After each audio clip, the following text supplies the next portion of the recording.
Hey, this is Anney. And Samantha. And welcome to Stuff I Never Told You, production of iHeartRadio.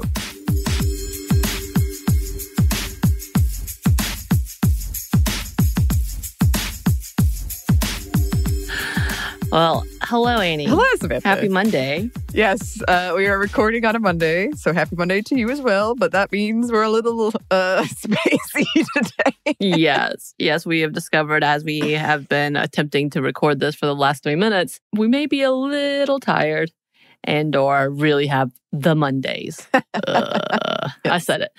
But today, we want to go ahead and put a time step on this because not necessarily anything is going to change, but there's actually a lot happening with this specific woman that we're about to talk to for our edition of Women Around the World. Yes. That sounded weird. That was not the theme I wanted. Ignore that. Okay. But anyway, it is March 22nd, 2021. And though she has already made pretty big impression in the world and in just science in general and history. We want to put this caveat in here because there's a lot of articles coming out about her project if you're paying attention to what she's doing. So that's why I'm time-stamping it. And yes, we will tell you who it is in just a minute. But first, Anney. Yes. I have a question for you. Oh. I already know this answer, but it's a two-parter. Okay. So the second part, I feel like I already know this answer because I think we've talked about it before, but I'm going to go ahead and jump in here. A, were you a huge fan of movies like Indiana Jones? Actually, the answer to that is interesting because I've only seen those movies once each. Okay. And I can't recall really why I didn't go into them more because I loved, as you all know, The Mummy. Right. I loved it. That was the second question.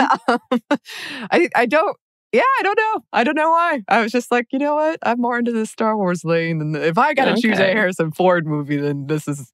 That was it.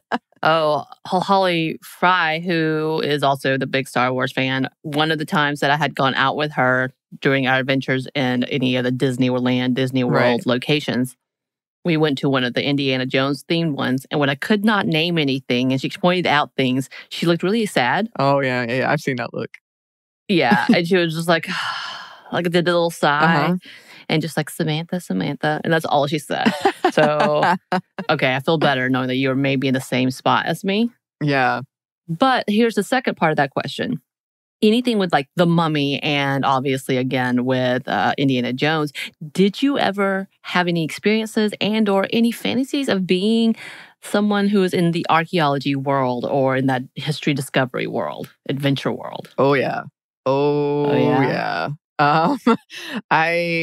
I think I was born to like, this is different, but to me similar. In my kid brain, I was more into like paleontology and like fossils, like dinosaurs and finding stuff like that. And I had like a little kit for, like we spoke about one of our recent classics. I would go out in the woods and I would find like, one time I found this mailbox and I was like unearthing it as if it was some kind of ancient. That's awesome. Yeah. I love it. Yeah. Yeah. So we had an experience in our, I guess, middle school, elementary school time frame. They had this whole like initiative going on trying to bring in these kids that was remain together for the next 3 years and learning different things. And one of our big projects was actually doing an archaeological dig site behind the school playground. And we actually discovered a village, a small Native American village, to the point that we got a cease and desist letter. Because we found like pole marks and we found all of this pottery shards and we found all of these like arrowheads and weapons. And it was a true small town village. Like we found where all the posts were, where the homes were. And then we had to keep it for several years because several archaeologists came out and helped dig up the site. Wow. And so because of this, it was really sad because we worked on this so hard. It was such an amazing project. I will never forget it. They transferred our small class to a different location to start up another location to see if we could find more stuff. And of course, it wasn't as cool. We found things, but not a town. Not a small like area, living area. So I was very sad when we got taken off that project. But it was one of the most like, what moments when we started finding all of these amazing items and things and finding out that we actually were sitting on something really historical and sad because, of course, our relationships with the Native Americans were really sad because they were killed and or pushed out. So a lot of really sad things, but cool things at the same time because you're discovering all these things. That's awesome. Yeah. And one of the reasons we are talking about this specific woman, and we're talking about Dr. Ruth Shady, or Ruth Shady Solis, who is a Peruvian archaeologist and anthropologist and overall badass. So if you have a minute to go look at her work, it is phenomenal. But Shady was born in Callao, Peru, and has always had this love of the world of archaeology. So again, kind of like fostered into her. And in one interview, she actually talks about visiting different archaeological sites as a child with her father. And she talked about really honing in and deciding this is going to be my career at the age of like 8 or 9, because her dad not only took her to these sites, but would gift her and her siblings books of all this historical context. And having this love for archaeology and history, her father influenced them with, again, his own love for history and discovering older cultures. And I believe he moved to Peru with the family. And in talking about how Peru was the center of civilization for them. So it was really interesting to see all this history as she was talking about her own childhood and why she loves what she loves. Right. And yeah, Shady studied both archaeology and anthropology, as well as pedagogy in Lima at San Marcos University, where she became a teacher and is currently Vice Dean of Research at the Faculty of Social Sciences. She has been the head of many projects, including projects in Marenga, Lima, and Bagua, Amazonas, and some others. And though these projects are interesting, what she's currently being celebrated for is her work with the Corral Supe Special Archaeological Project. She is currently the director of the many research teams at the Corral Archaeological Site, or the Corral Archaeological Zone. And just in case you didn't know, because I definitely didn't, Corral is known as the first civilization of the entire American continent and is located several miles outside of Peru. And the civilization is dated back 5,000 years, which is 2,000 years older than the Mayan civilization. But her road to discovering and preserving the civilization was a long battle, which started in 1978 when she visited that area. But it wasn't until 1994 that she and a team of 4 others started working at that site.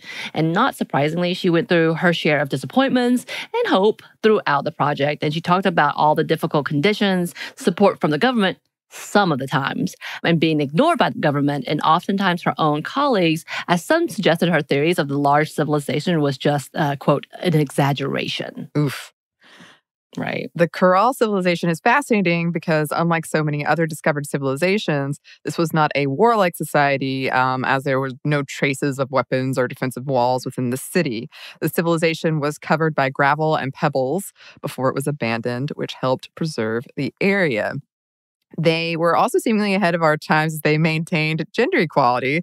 During the dig, they discovered remains of a woman dated 4,600 years ago, and she was apparently all decked out. They discovered a shell necklace, bone brooches, and blankets made of cotton and other materials. Shady stated, "We can interpret that some 4,600 years before present, women had already reached significant positions in society. The brooches in particular, carved into bird and monkey designs, point to, quote, a woman of prestige." Right. And along with those discoveries, they also found flutes and all these instruments. So it must have been a very artistic world and civilization, which I want to be a part of. Mm-hmm. But when talking about her works in regards to Corral, she talked about the significance of how the discovery could impact the local community. And she stated, quote, "We wanted these people to identify with the heritage and accept it as theirs as a source of identity and cohesion." She worked with the community by organizing a participative workshop to promote integral sustainable development. And she spoke of the significance of the project overall, stating, quote, "The worldwide response to the values of Corral civilization has encouraged us. So has our ability to convey to current and future societies the importance of peaceful social interactions between people with different cultures and languages, who exchange resources, products, experiences, and knowledge produced in the Andean territory, which is itself immensely varied. This intercultural relationship, favored by Corral's social system, enabled it to develop very early in the northern central area of Peru. This is a valuable message for modern society, as nowadays military action and behavior are still ubiquitous, which is entirely counterproductive of the millions of years of human evolution and the 6,000 years of establishing complex civilizations.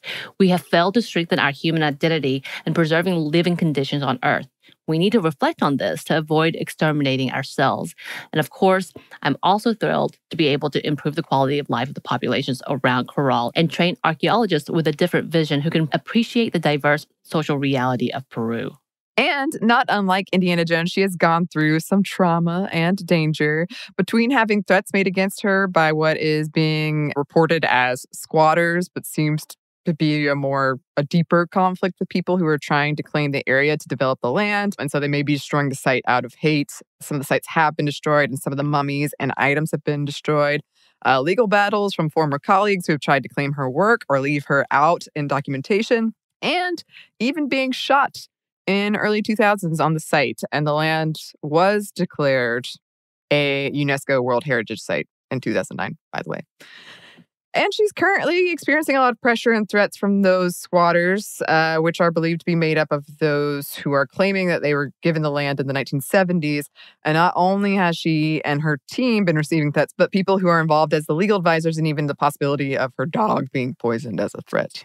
When we say poison, they killed her dog. So it's pretty intense. Yeah. And there has been a lot of support by many academics and those in the historical world and science world, with petitions and letters being sent out to the government for her and her team's protection today. I know right now there are so many articles coming out about what's happening there, because there has been an all-out threat against her, as well as the actual excavation site. They're having to have police protection around it and all of these things. And there's also a question about why haven't they been found? Why haven't they been arrested at this point? Because you kind of know what's going on. And there seems to be, of course, a lot of money involved in this conversation. Who has the rights to what?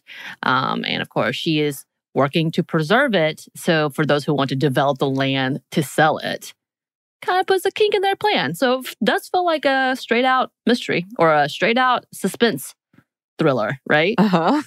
No? Me? Okay, maybe it's just me.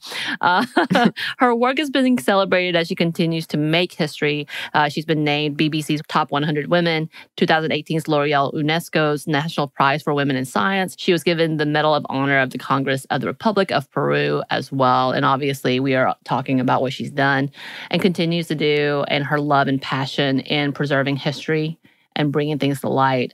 She's even talked about how, as a woman in this field, it's been a struggle, but how persevering and being able to fight for what you know has been there. So she's known this, something has been there since 1974 and has fought for it. And then it was actually celebrated in the 2000s. So that's badass. Yes. Badass. Very badass indeed. And continues to be. So we'll see what happens. In the meantime, if you have any suggestions, listeners, for women we should cover in this segment, you can email us. Our email is stuffmediamomstuff@iheartmedia.com. You can find us on Twitter at momstuffpodcast or on Instagram at Stuff Mom Never Told You. Thanks as always to our super producer, Christina. Thank you. Badass. Yes. And thanks to you for listening. Stuff Mom Never Told You is a production of iHeartRadio. For more podcasts from iHeartRadio, visit the iHeartRadio app, Apple Podcasts, or wherever you listen to your favorite shows.